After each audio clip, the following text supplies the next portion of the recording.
Welcome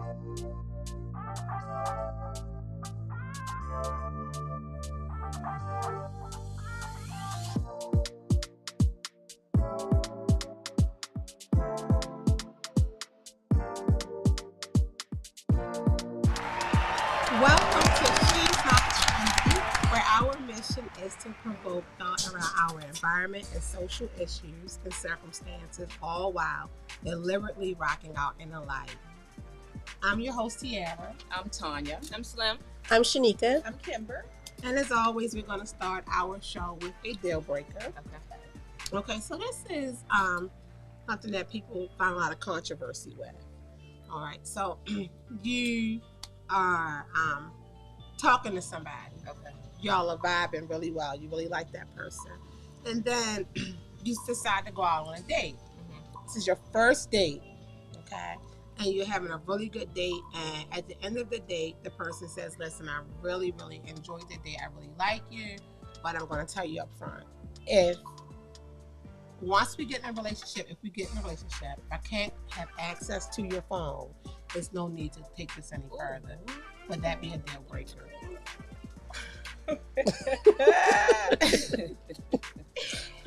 Okay. No, it wouldn't be a deal breaker for me. It wouldn't be a deal breaker because there's nothing in my phone, honestly. And if we're dating and I'm into him and we want to have a future, I wouldn't have a problem with that. Okay. I wouldn't have a problem with it. But it wouldn't be like an ongoing thing, like you just have access to my phone anytime you want to now. Like a couple of times, yeah, I could deal with that. But to say like you want to have full access to my phone all the time? No, not full access. Just to be able to pick it up just and to be answer. Able to pick it up to answer, or maybe like just it's just not that it's hidden. It's not like locked. Have your passcode. But what if he answering a call I don't even want to answer?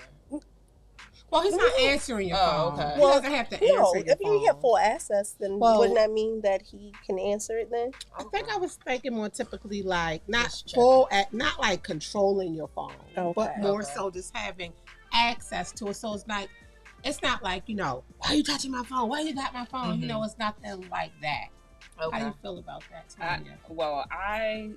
To me, that's a deal breaker. Okay. I mean, because why would one actually present that in the beginning? Like, okay, if we start going together, I'm gonna have access to your phone. Like, that's a sign of control for me. Yes. So that will be a deal breaker. Well, I think that with so much controversy around people being so particular about their phones, right? Mm-hmm. It could be where as though, because people are like, oh, that's my phone. You don't have to touch it. That's none of your business what's in my phone. Da, da, da, da, da, da. I think that's extreme, right? Because I think that for me, it wouldn't be a deal breaker now if I see other signs of control, if I see other signs of, but just want to have access to my phone. I mean, it's nothing in it. Right. So if I'm going to be serious with somebody, there's nothing going to be in that phone. Now, I don't want them looking at my messages, between my mom or my girlfriends or stuff like that. But if it's just about, my phone laying around, I don't take it to the bathroom with me. I don't got to take it everywhere with me. It's not locked in my purse. If they just ask them to, I think it's how it's presented. Be open I think it's how it's presented. Because again, it could be a sign of control or restrictiveness, and I don't like either one of those things in a relationship. So I think it's how it's presented. But the fact that he felt the need to mention that ahead of y'all even getting into a relationship, that would be a red flag to me. Like, I think that as a relationship progresses, things just organically happen. Like, myself and my fiance, we use each other's phone. Like, if someone's phone is dying or whatever, I have a password on my phone. He knows the password, but he doesn't just pick it up with free range. I'm a grown woman. Like, there's a boundary there. Right. But if there's a need, if he needs to look up something or, his phone is running low on the battery or just whatever, you can use my phone as I can use yours, and it never was a discussion.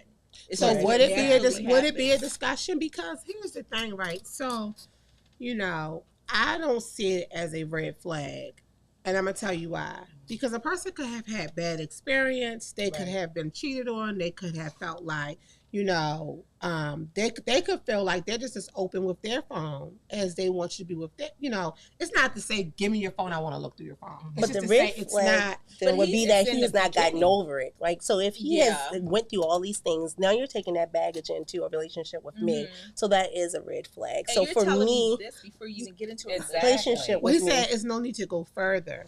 Right, it isn't. I mean, I would have to say a deal breaker. I don't know. That would be a deal breaker though. It would. Could you imagine you out on a first date? You meet hey, Sinead, no, how are you? No, they're not meeting you like that. You talk to that person. And y'all go out on a date. So how long? Y'all talk. I don't know. You talk long enough to like each other and go on a date. Right. He said if we were to get to a relationship, we're not even there. To get to a relationship. Red flag.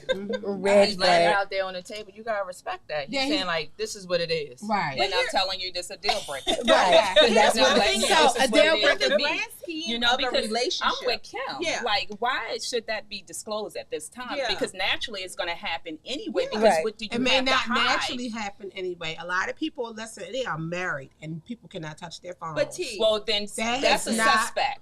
Yeah, I mean, that is, because it should not be no issue. Right. Seriously, because with me, I'm like, oh, get my phone, look at my, like Kim, hey, answer that phone, there might be somebody, Right. So just because he said it, that's a it's deal breaker. He said it in the very beginning of just dating me. Yeah. And it to me, there's so much else to be concerned about in those stages of a relationship. The fact that you brought that petty thing up and is making it seem like it's such a big issue for you instead of focusing on some of the more, preliminary, prominent. But he doesn't even want to go that far. He doesn't even want. I agree with Nikki. Then he has some issues that he needs counseling. Yeah, I agree with Nikki. And he sounds insecure and immature, and I don't got time. I'm a disagree. I think that the phone is a real situation out here in this world. This telephone that people have in their hands is a real situation. Do you hear me? Like, you have married people who say, this is my phone, you don't belong in it, da da da da da da. So I don't think that, I think that, it's not a deal breaker for me, but I would be questioning. I would ask other questions. What does he mean by that? How you like what kind of access are you asking for? Right. I would ask other questions. If he didn't seem like he was a control freak or a psycho, I mean, I will continue on. Because it's not, I don't care. Right. I don't have anything to hide. As long as I can look at his phone. Right. Yeah, it sounds like an insecurity. I mean, don't we all have insecurities?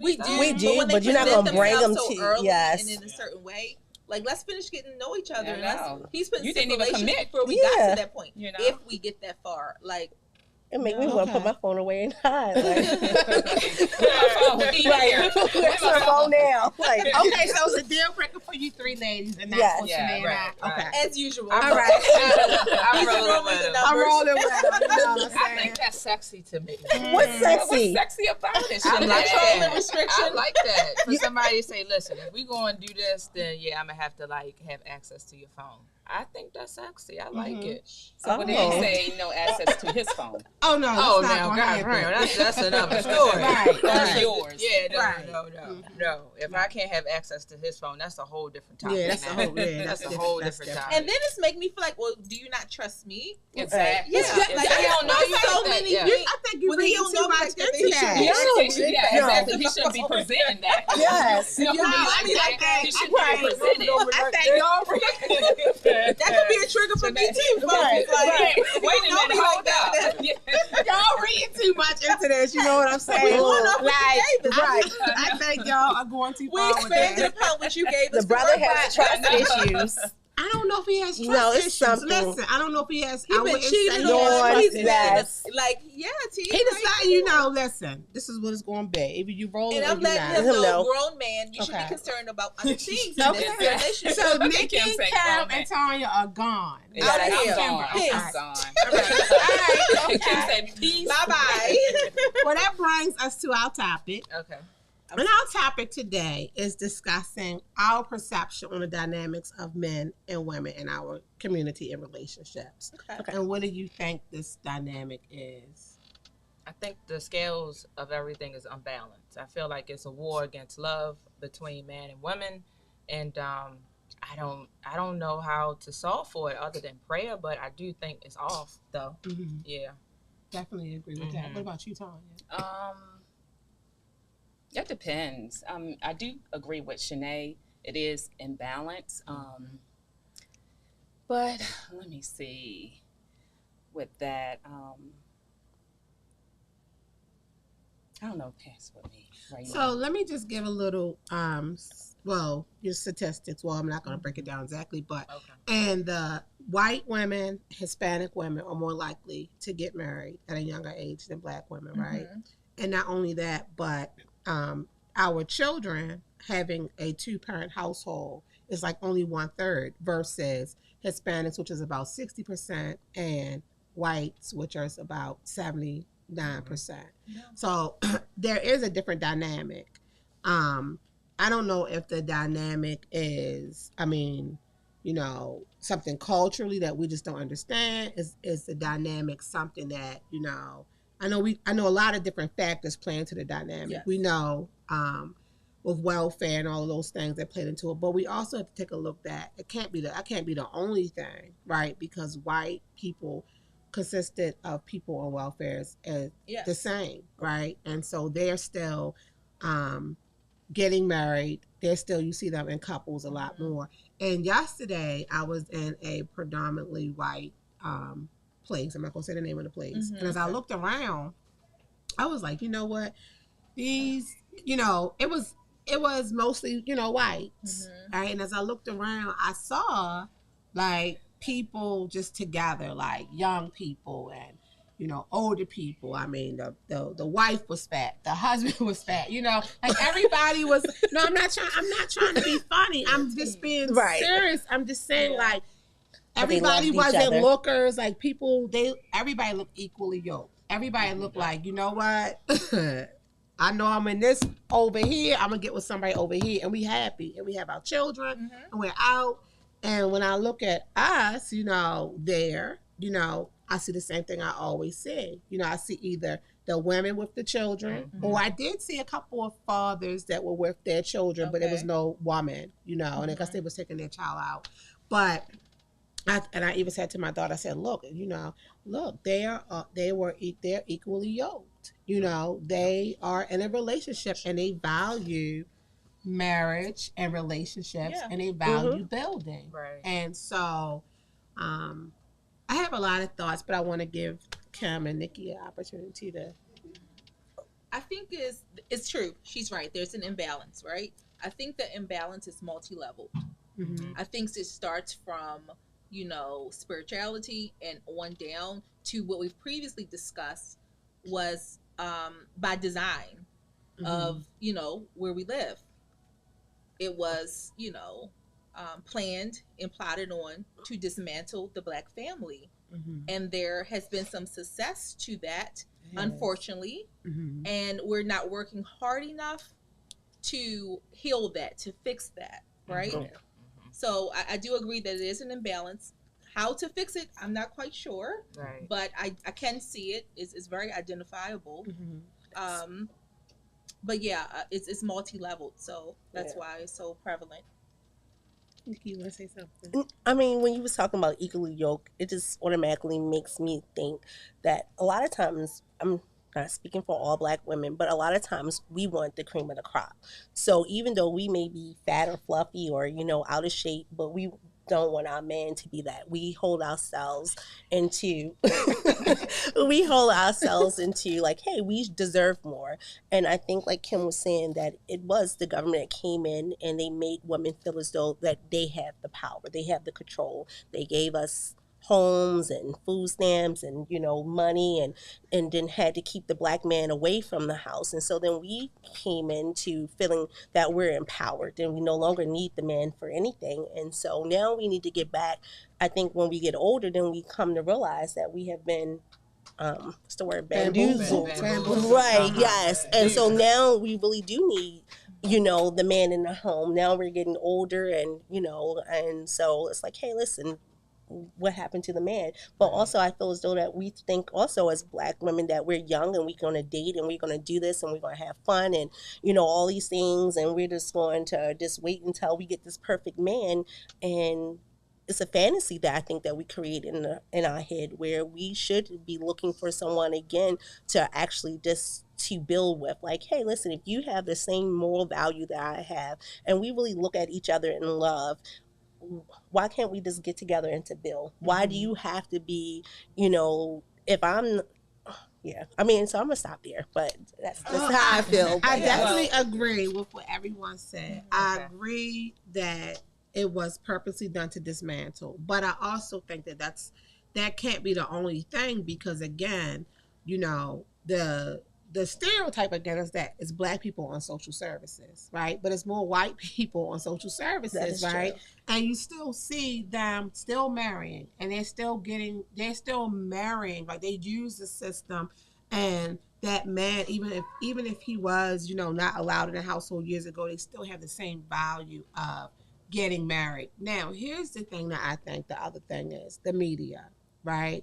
So when we think about Black men in the media, you look at successful Black men in the media, like, you know, growing up, you see them either as a sports player or you see them as a rapper or a musician, right? And then I think that, you know, that does not make up most of Black men. You know what I mean? Like most Black men and most men, period, right, are average workers. They don't make a lot of money in America, right? Like that's most men don't make a lot of money.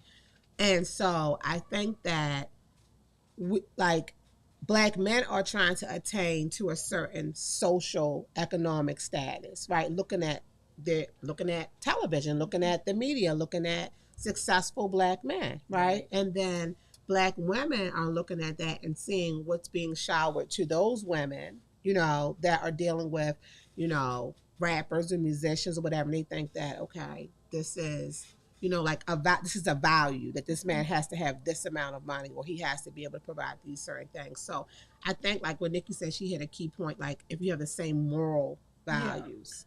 And I heard Tanya about to say something. Oh no, I wanted to take it back because I I do like agree with the imbalance, but comparing us with white people is just, to me, a disgrace.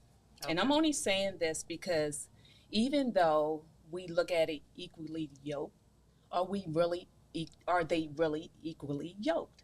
Because a lot of times they are being abused. They're just marrying just to marry. A lot of these women just there to get the big homes, but also they're not even really, you know, how we see them taking the kids to school.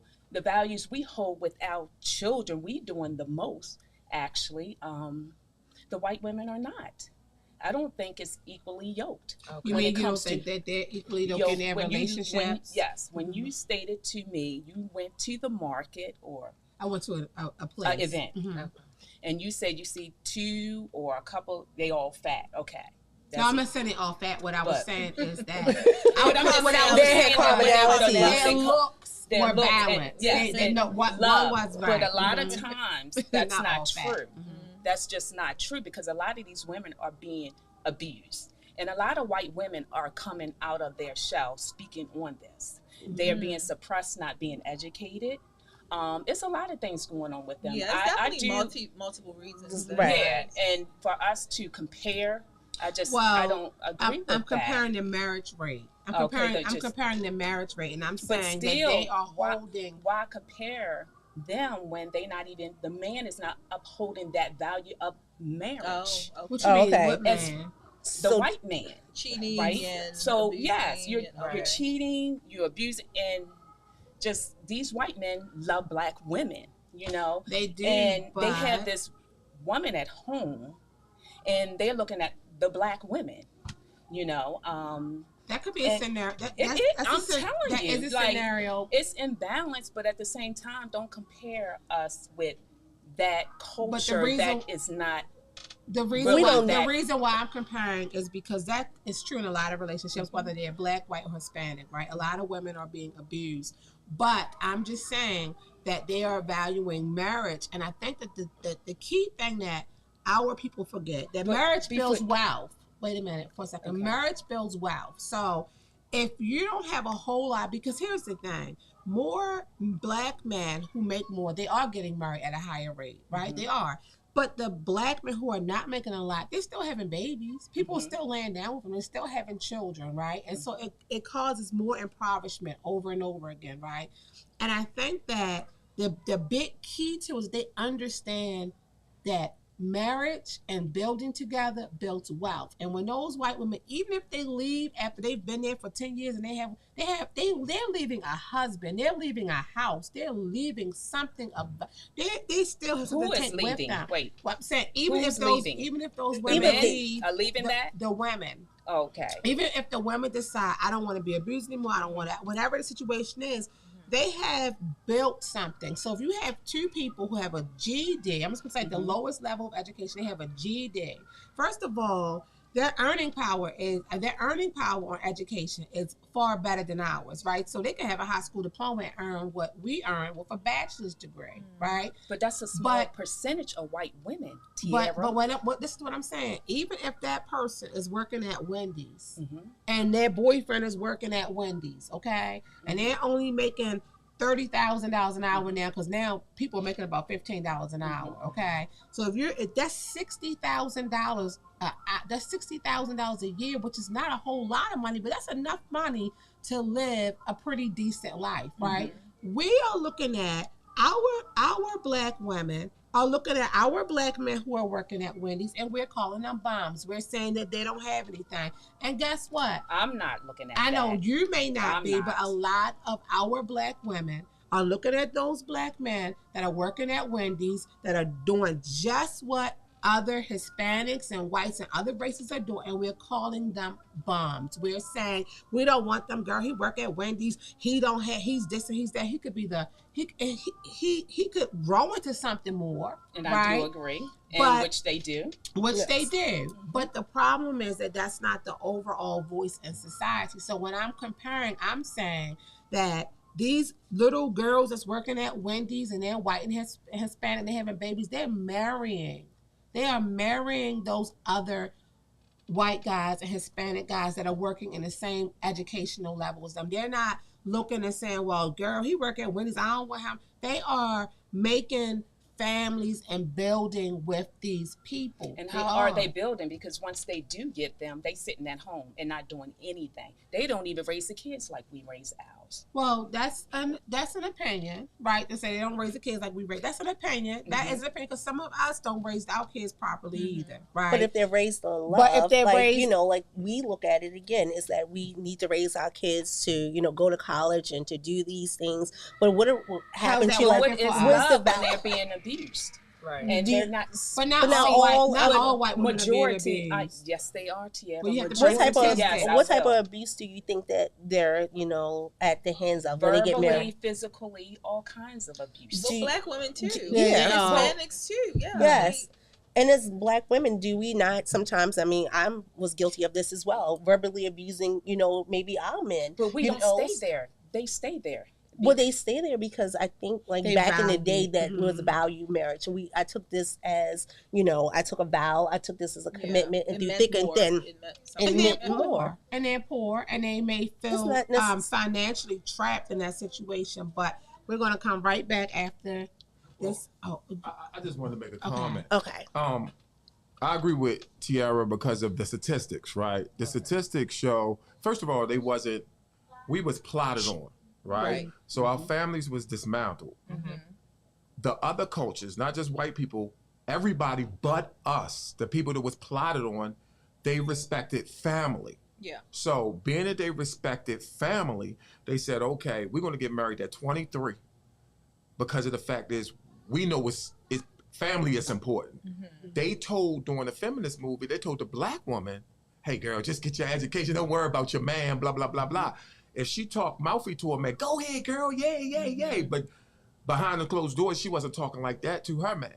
Because of the fact that scientifically, they knew the man would hate him, right? And he would just go and do what they do. So whenever they perpetrate us in the media, you always, if somebody was to tell you without even looking, if somebody was to say, a woman is sassy, she's this, she's that, she's stocky, people will automatically say a black woman. Mm-hmm. If they say this woman is petite, she do martial arts, she's kind of feminine, but they would say an Asian. If they see, they could go down the line with this because our stereotypes is set in place and we don't help them. And 1 of 4 out of black women will be married, period, because of the way this situation going. It's because of value, right?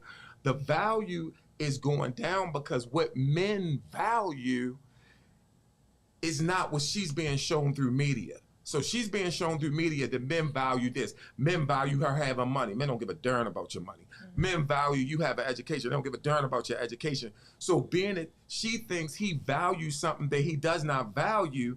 He values feminists. He values cooperation. He values peace. So being that that's what he values, but she's giving him another meal. Oh, I got money. I got this. I got that. He has no value in her. So he goes whatever. But the white families, the Spanish families, this dude could go to Home Depot, stand out there all day long. And I know for a fact, go back home and he's still champion as daddy was trying hard for us. And she been at work. Right. So the mentality is different because I'm not saying they don't have problems, they don't have abuse, you have that everywhere. Yeah. You got 1% of the population doing all that stuff, just like they try to make us think everybody killing. 1%, only 1% of people out here is doing that. We're not doing that. You know what I'm saying? It's like none of my homies do that. You know what I mean? Right. But when we start looking at this stuff, we look at the most negative side of this situation. But the situation is with black people, we was plotted on. We was set up, we was destroyed, and we won't change it. We can change it, but the reason why we don't want to change it is because in order to change it, we would have to role reverse. Once we role reverse back, the man would see value in her again, and she wouldn't get caught up in the trick that's about to come down the line. All they did was give you education, more education than your man, more money than your man. Then they're going to snatch those jobs. They really can't snatch those jobs, and I'm going to tell you why they can't snatch those jobs. Because America is a service industry, and people are getting rich and wealth off of creating services. So services, you can be entrepreneurs in America because we don't even have the same, I can't think of what it's called. Basically, it's not really goods anymore in America. It's services. Mm-hmm. People offer services. We are a spoiled nation. So we want house cleaning. We want somebody to come deliver your food. We want DoorDash. We want all of those things. Yep. So you really can't take that away. Technology is taking it away.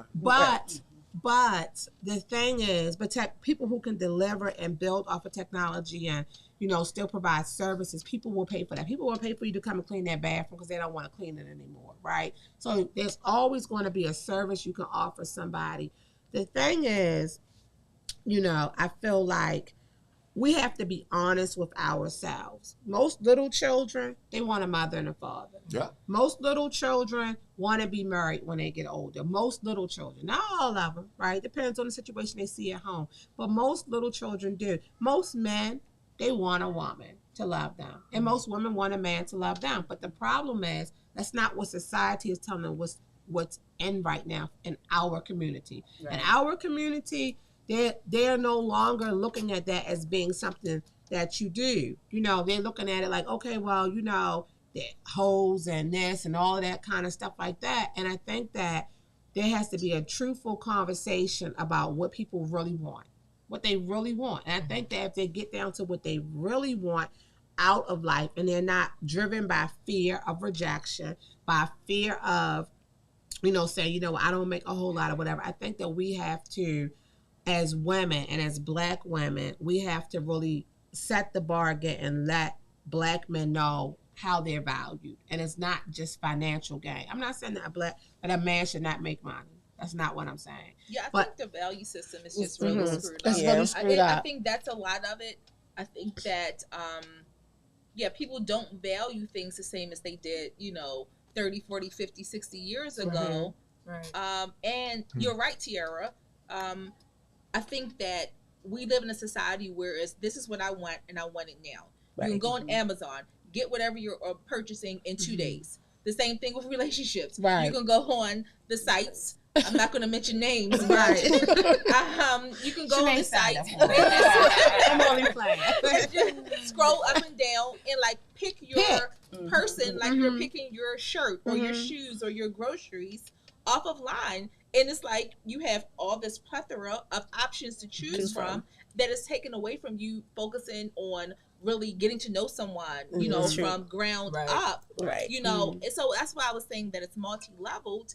It is. It's what you said. It's what you said. It's what you said. It's what you said. You know, it's all of these things. But I think all of these things, okay, work together as a distraction from the big picture, right?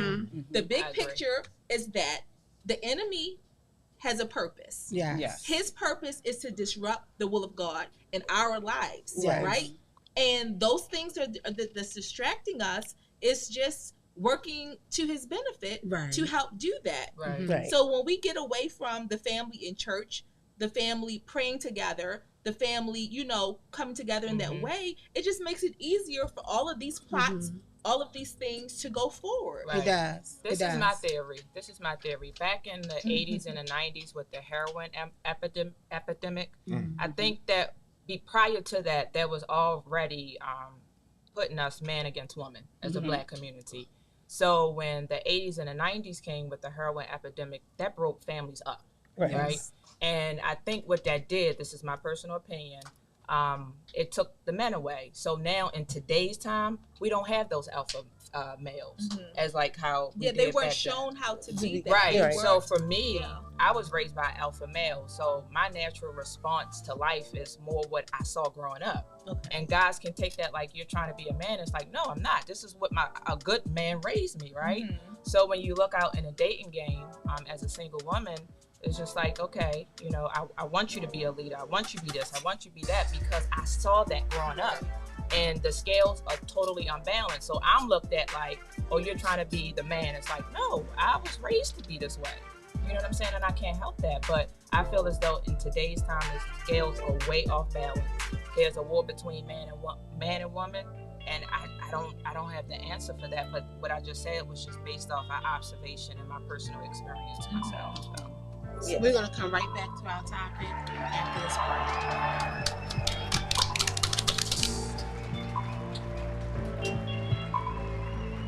We must secure our families. KFG Life Insurance Specialist is a company that partnered with 15 of the top life insurance companies to ensure you get the best pricing, knowledge, and products to suit your family needs.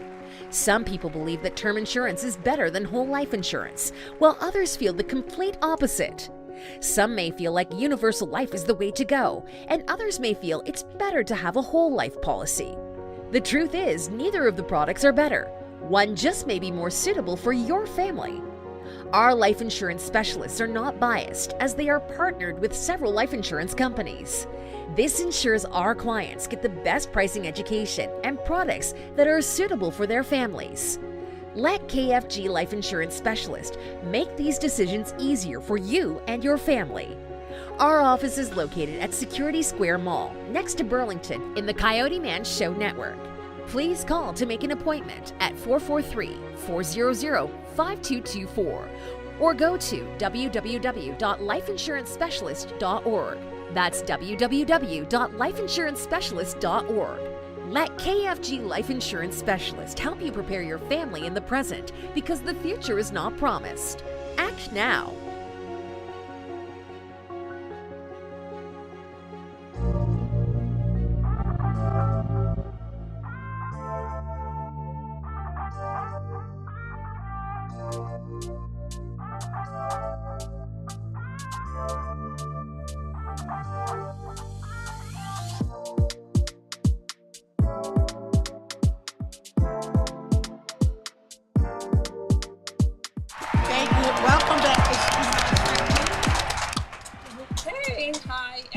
I'm Tanya with Unstoppable Health. Today I wanted to speak about transmitted diseases. And I wanted to speak on a couple of vegetables or fruits that can cure these diseases. Before I get to that, no matter what happens, these remedies that I will discuss today, please go to your doctor first. That's one thing, because I'm not sure if they really work, but statistics say they do work. So people who is not familiar with STDs, I wanted to discuss that How I'm not. You're not, Sierra. Well, this is good information for Good you. information. Yes. But anyway, how you get STDs is transmitted by oral sex or vaginal or anal or sexual intercourse. And these conditions are uncomfortable and can be dangerous to one. And before I get started, I wanted to mention about chlamydia and gonorrhea and syphilis. If you ever were to get that, you would not know. Often, people does not know at all. Okay. So, right now, let's start. Women don't know. So yeah, I have to. We have to take a break for a second. Yes. Because Coyote's face, I cannot concentrate. So when you started out, you said transmitted diseases. Yeah. You didn't mention sexually transmitted. Yes. So when you say sexual, his face is just, he's done. He's done right now. Yeah, so these are STDs, sexually transmitted. Yes, sexual transmitted. But women may not know, but men will get some kind of symptoms with, I think, chlamydia and gonorrhea. I don't know because I'm not a man. Okay. You said ouchie. With men and women, but women may not know. But no, statistics say like chlamydia, women, and gonorrhea, they may not know. Yeah, and then syphilis often is undetected. Right. Yes. So anyway, I wanted to get into some foods that actually will cure this. Honey, which I didn't know. Like honey is that powerful. Wow. Okay. And honey is a natural product that has been widely used for therapeutic effects. It has been reported to contain about 200 substances, which will cure, that were cured in a lot of centuries ago for medicinal purposes. Particularly, its complex antibacterial properties due to high sugar concentrated, and it has low pH, which actually will cure any, they saying any sexual transmitted diseases. Wow. Is that raw honey? They didn't say that. They just said natural. So I don't know if it's raw or it's just natural. Honey is excellent. Also, they mentioned ginger. Ginger was one of the products that they had said the reason for ginger they mentioned is because it exhibits the ability to inhibit the growth and even kill the bacteria. If you were to, have these transmitted diseases. Okay. Also, garlic, which garlic is very powerful, but sometimes it could be, good and a bad thing. And it said that it's proven to a lot of health benefits. Also, it's back in centuries ago, the home remedies, people would just take garlic because of the STDs they had. And it was very common because of the bacterial infections that led to STDs. Also, apple cider vinegar. Okay. That was another thing which a lot of people didn't know that you can actually, take that for gentle warts as well. Wow. And also aloe vera. Is a powerful thing you can take for STDs. Would you rub that on, or would you? They didn't say. Okay. They didn't say. They just say, actually by consumption. Take that. Yeah. So I wanted to actually bring it to the panel because often we hear our friends have men that cheat, or we have our teenage daughters that say, "Oh, Ma, this boy just slept with someone," or, and then I wanted to know, have we ever educated our girlfriends or our daughters about, taking care of our body, things like that. Okay. So I have a daughter that's 19 and we have those conversations. I let her know how important sexual health is and the cause and effect. I'm a cause and effect person, and that's what I teach from that standpoint. If you do this and you do it unprotected, possibly this can happen, right? So I do have that conversation with my daughter, and my son is 11, so we're not ready for that just yet. But with my daughter, yes, we definitely have those conversations. So yeah, but this was very helpful though. Thank you. Yeah. Yes. How about you?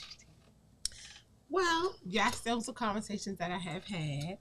But it took me back to thinking about when I was much younger, and I would hang with older, females, and how they would sometimes say, "Girl, go to the clinic with me," and I would go to the clinic with them, and they would have sexually transmitted diseases, and I would be like, "Damn, what is that?" Because I didn't know, But that's how I first started learning. I mean, I learned about them in like sex ed, but like to actually see somebody actually have a sexually transmitted disease, that is how I learned about them. Like, because I hung with like older females, and why are you laughing? I mean, it's the truth. I myself, thank the Lord, I've never had a sexually transmitted disease, but if I do, I'll get some honey. And some garlic. And some aloe. It's all so funny because I use that stuff almost every day anyway. So I was just thinking that's why you don't have it. That's why I don't have it. All right. That quarter cut clean. So Tiara, are you saying that you could have had Hot Pocket or a spicy chicken sandwich and you don't know because I drink my ginger tea and I have my honey. I mean, I just have all that stuff. That's not what you were saying, honey. I know, right? I'm not a promiscuous woman, so I wouldn't have an STD. Right. Only takes one time with the wrong person. Exactly. Are you talking from experience? No, it's like pregnancy. It only takes one time. Right. It all just takes one time. It's just one time. But thank God. So Shanika, what's your opinion? So, what's my opinion? No. She's asking Dad. We talked to our kids. Oh, yes. Girlfriend. Yes. Well, my daughters, I have I have a 16-year-old that's not even interested in sex. And thank you, Jesus. And then my 21-year-old, of course. I mean, it's just like a natural conversation because you do want to protect your girls and you want to let them know, like, hey, listen, I remain, STD free. You want to do the same things. Right. So yes, with your own body. And of course my sons, like, I talk to my sons, sometimes they're like, Mom, they're now 30 and 29 and they're like, Ma, listen, stop these conversations, stop these text messages. Text messages? Oh my Lord. Well, this guy, friend of mine, he went to the barbershop and he shared this story and he was just saying, so he decided that he was going to share it with me. So I just thought that it was great information. So I'm just like texting, like, people in my phone, my sons, my cousins, like all the people, like all the guys that I think that could benefit from it. Okay. And they're like, pump your brakes, Mom. Like, this is really inappropriate. And I'm just trying to help them, because knowledge is powerful. And I just think, like, hey, listen, maybe they did not appreciate it, but it could definitely, they could benefit from it. So I texted to them. Listen, I was watching Paternity Court, and I am shocked, like, at the real world. I'm just going to tell y'all, like, I don't think that I really live in the real world sometimes. I'm like, this stuff doesn't really happen. But when I watch shows like Paternity Court, and then I was in this Facebook group, I'm not going to say any names, but I was like in there for the comments because I was like, I'm out of touch with the reality of the world. So I really want to get in here and see what's happening. And when I tell you, people are like meeting people on dating sites, and they are out having sex the day they hook up. So listen, I know STDs is running rampant. They're getting hot pockets. They're getting what? Hot pockets and stuff. Yeah, I mean, I don't even know what that kind of stuff. I don't even know what that kind of stuff is. Like, I would be so ashamed at my age to go to the doctors and have an STD. Like, I probably would kill somebody. I don't even know. Like, I'm telling you. Yeah, I probably would flip out. You know what I'm saying? But I'm just saying, like, when I see this stuff, like, people are really that free with their body. Like, I don't even know you, never met you. You're on a dating site, and then y'all hooking up. Like, that's disgusting. Do any of y'all have male sons as young as 9? No. Just me. My son is 10. 9 is the time to get to us. 9? Right before it sets in our system. Because if a father is there, it's different. But if it's just a mom, we're going to hide it from you. But when that thing get up in us, that is the time to have the deepest conversation you ever want to have if you want to save your boy. Because something is going through his system that even a grown man don't understand.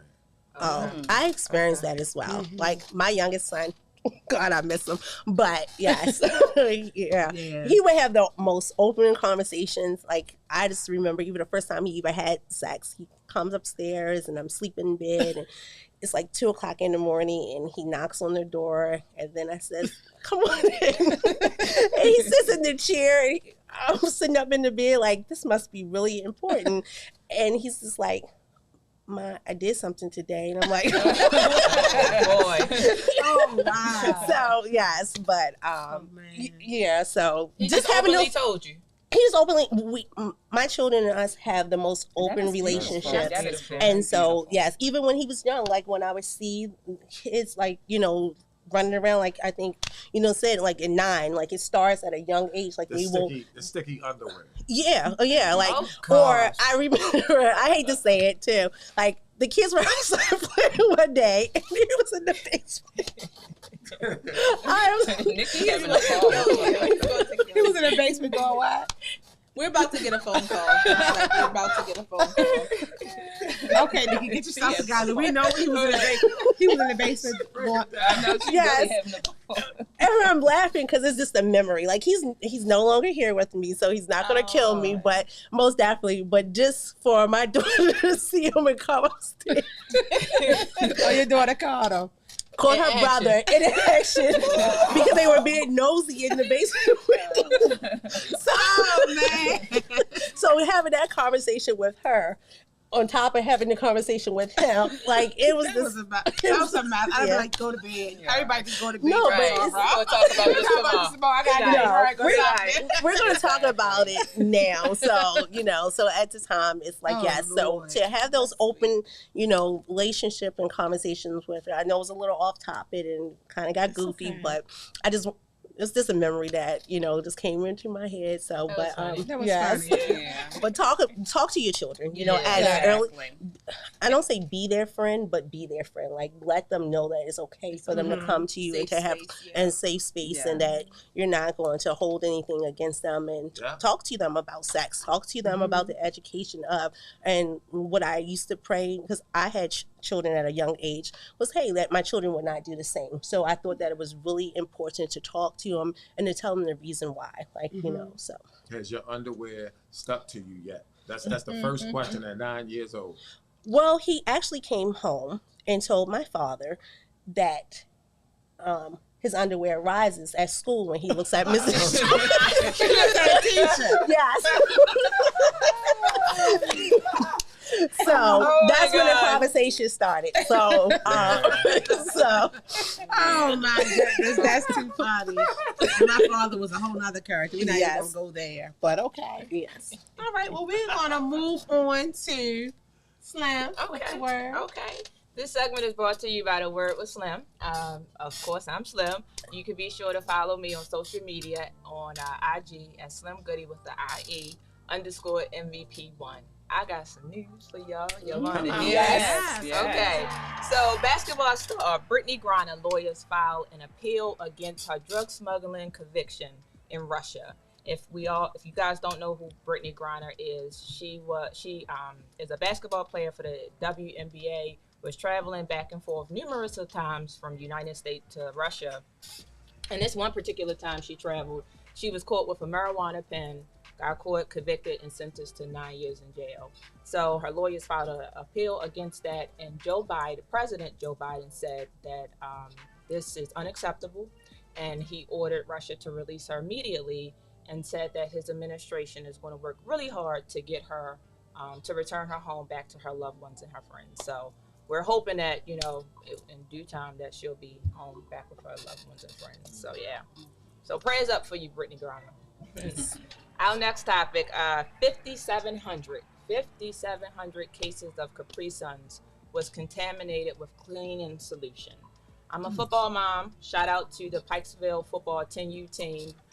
Coach Drew, Coach Lamar, Coach Sean, all the players, and my guy, number 71, JW.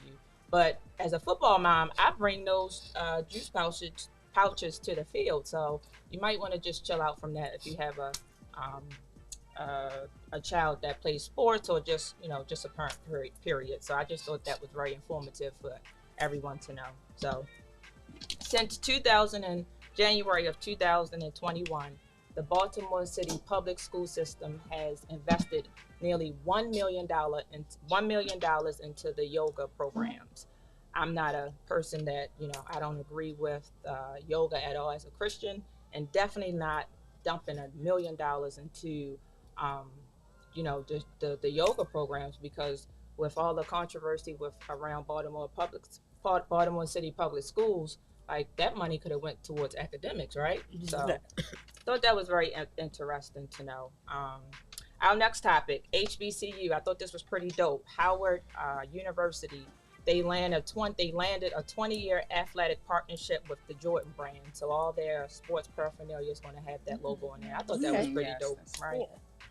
So this next story is just going to, before I get into it, every time something happens, I always think, what was your intent? Like, what was your goal? What were you trying to accomplish? HBCU FAMU University grad Tarika Williams, she took a picture on college campus, posing naked with snake themed hair and red bottoms in front of the mascot. I thought that was very distasteful. If I was her mother, we would have a real woman-to-woman talk, because I would want to know and get in her head, like, what were you thinking? So I would want to ask you ladies, if that was your daughter, like, how would that conversation be? Like, I would wring my daughter neck. And she knows that. That is not happening. With me, I have two daughters, one in college and one, is coming up. Actually, I would have a fit. I will. I would be embarrassed. Right. Yeah, for her. I would be embarrassed, and just sit her down and actually discuss with her what was her reasons. Right. Why is she doing this? Who is she hanging with? Right. What are you trying to accomplish? Like, exactly. Did you think you had to do that to get that attention? Like, you didn't put your blood, sweat, and tears into your education and to come to that point to do something like that. Right. I think it goes back again to values and what we're looking at in the media and what's holding more weight out here. Education, that's holding weight on one side. You feel like you can get your education, you can go get a job over here, but then in the social arena, it's like, what's holding more weight? Is it to see, if I can go viral, and make viral, make millions, or people women don't value their body, in the same way. That's old fashioned to a lot of people, valuing your body. So I think that is kind of like the new thing, So even with that politician, twerking to get votes. Yes. Twerking to get votes. Yes. Did you have any comments? Come on, Nikki. Okay. Yeah, it would definitely be a conversation with my daughter. But Tara, you're right. It's the value system that's corrupted within us, and I'm saying us because we're responsible for our children to a certain degree in their upbringing and all that. I would be mortified if my child did that on school property. But it lends itself to what we're engaging in and what's holding our attention on a regular basis, right? It's the music, like you said, the social media, what's being portrayed as being most popular. Yeah, she's spending, all this time. They're spending money, her daily effort to get through school. But a lot of people are getting through school and having all this money they're owing back for education, and they can't even get a job that would pay for that. So she said, I'm going to get... But who will hire her, though? But now at this point, that's right. But it's what you're connected to on a daily basis. What's going in here? What's going in here? You know? And then you succumb to it sometimes. I'm not justifying it at all. I'm just saying you have to watch what you connect to on a daily basis. Absolutely. But Shanae, if she's seen that politician who was twerking, maybe she felt as though she'll hire her. Twerking, fully clothed, different than not posing, having, something there. Are there substances Didn't she have a bikini on? Yeah, she had a bikini on. She had. So she was bare. She was. Her butt. Oh, she had a bikini on. Her buttocks was out. Yeah. Like you seen her everything. Yeah. Oh, okay. Yes. I mean, somebody might hire her, I think this day and time, I think they will hire her. Yeah, but that's temporary. It may be temporary. Yeah, they're not going to respect you past a certain level. And they're not. Where are your moral values? Right. I totally agree with you, Kim. But at this time, I just think. All right, we are going to go to Kimber, kicking it with Kimber. Okay. So for today's Kicking It with Kimber segment, we are going to talk about back to school. Okay. Back to school. It's about that time, y'all. Okay, so for all the parents, I just want to share some preparation tips and tricks that will help you getting prepared for the school year and throughout the school year. So preparation and organization. And then I'm going to kick it to my fellow co-hosts that are also parents, and they're going to give us a few tips and tricks that they know about or have used and so forth and so on. So in preparation, you want to prepare by being early. You want to be prepared by being early for appointments. If your child needs a barbershop appointment, if they need a hair salon appointment, if you have school shopping as far as supplies, get the sales early. If you have, uniform or clothing that needs to be purchased, try to catch the sales. Get it early. You don't want to be stuck getting the last in the barrel, so to speak, right? We know that companies like Amazon, I don't want to say too many names and plug them, but they're able to do, the 48-hour, 2-day, shipping and things of that nature. But you want to do it as early as possible. You want to pull up on the website of the school districts and find out what that supply list is so that you're able to get that ahead of time, and again, the appointments and so forth and so on. As far as the organization aspect, this was one that I actually struggled with in raising my children, and honestly still struggle with to this day, which is surprising to some people, but it's true. It's true. I struggle with organization. But I have learned some things, right? I have learned some things that could, help with that. And I do pass it down to younger parents and, share it with other people. So organization, you want to try your best to prep food for like multiple days at a time, right? Use all of your time to its best ability. You want to, cook in a fashion that you can, that it can last for a few days, and then you can just, do something quick. Like if you cook your meats, right? Then you can just add a quick side to it or a vegetable or things of that nature. You want to also, if your kid is taking lunch to school, you want to do some of that prepping the night before. Instead of everyone waking up, I'm not really a vibrant morning person, if you will. So I don't want to have to be thinking about what we're packing for lunch. If you do some of that prep work the night before, as far as at least setting out or identifying what the child is taking for lunch, okay? Also, as far as clothes, what they're wearing, identify, what the clothing is going to be for that day. Iron it if need be, or move it to the front of the closet so that the mornings run a little smoother. We struggle with time over here, right? Like myself, my cousins, like we have struggled with time management and being, punctual for many years. But these are things that will cut some of that confusion and disarray out in the morning time. And as far as the school, I think the schools have been notorious sometimes with kind of throwing things on parents. Okay, you pick your child up or you get home or pick them up from daycare or after school care, and they're like, oh, tomorrow is this specialty day. Then you have to run to the store and try to gather clothing or whatever the item is that they have to represent for the next day. A way to kind of combat that a little is go onto your district's calendar. A lot of those specialty days are listed in the calendar, and you just go through it for the month to see, okay, on this day, Jade has, this, and she'll need X, Y, and Z, and then you just prepare ahead of time for it. So those are just a few tips and tools that you can use to kind of make the school year and your daily, your daily work a little easier as a parent. That's great tips. Great tips. Yeah. Actually, wonderful tips. Thank you, Kimber. You're welcome. Yes. It's time to wrap up with Rock the Light. I know we're going to get back to our topic, but we're going to be talking about the dynamics of men and women because it is a situation that has to be healed. And I do think that how we heal is, number one, being open and honest. And you have to have conversation around, what it is that we need to do to, even on our part, if we could just help one person or two people and try to change this mess that we're in. I feel like with our relationships with our Black men and women. So we will be back next Sunday at 4:30. Remember to look at us on Coyoteman Show online. Follow us on IG. She's Not Trendy or Coyoteman Show. She's Coyoteman Show, IG, and Facebook. And thank you. Have a great day.